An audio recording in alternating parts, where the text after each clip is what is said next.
சக்கரவள்ளி கிழங்கு வாங்கி அவிச்சு ரொம்ப ஓரமாக கிடக்கா, யாருமே சாப்பிடலையா? ஒன்றும் கவலைப்படாதீங்க. இந்த ரெசிபி ட்ரை பண்ணி பாருங்கள். ஃபர்ஸ்ட் என்ன செய்றீங்கன்னா, தோல் உரிச்சுக்கோங்க, நல்லா மசிச்சுக்கோங்க. இந்த மாதிரி நல்லா மசிச்சுட்டு இது கூட ஒரே ஒரு ஸ்பூன் சக்கரை போட்டு கொஞ்சமாக ஒரு பிஞ்ச் அளவுக்கு உப்பு போட்டுட்டு 2 ஸ்பூன் அளவுக்கு மைதா மாவு சேர்த்துக்கோங்க.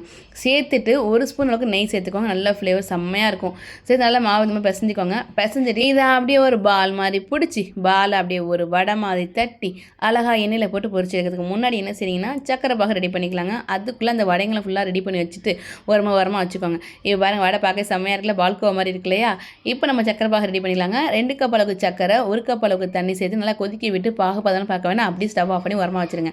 அடுத்ததாக என்ன செய்றீங்கன்னா, இந்த வடையை ஃபுல்லாக பொரிச்சு எடுத்துகிட்டு இதுக்கு மேலே சக்கரை பாகை ஊற்றி சாப்பிட்டு பாருங்கள். சும்மா வேறு லெவல் டேஸ்ட்டில் அட்டகாசமான சுவையில் செம்மையாக இருக்குங்க. குழந்தைங்க எல்லாம் கேட்டு வாங்கி சாப்பிடுவாங்க. குலோப் ஜாமுனாமா அப்படின்னு சொல்லிட்டு கேட்டு வாங்கி சாப்பிடுவாங்க. கண்டிப்பாக ட்ரை பண்ணி பாருங்கள். சக்கரை வள்ளிக்கிழங்கு சாப்பிடாதவங்க கூட இதை அழகாக சாப்பிட்ருவாங்க. அவ்வளோ டேஸ்டியாக இருக்குங்க. அவ்வளோ ஹெல்த்தியானதுமே. கண்டிப்பாக ட்ரை பண்ணி பாருங்கள்.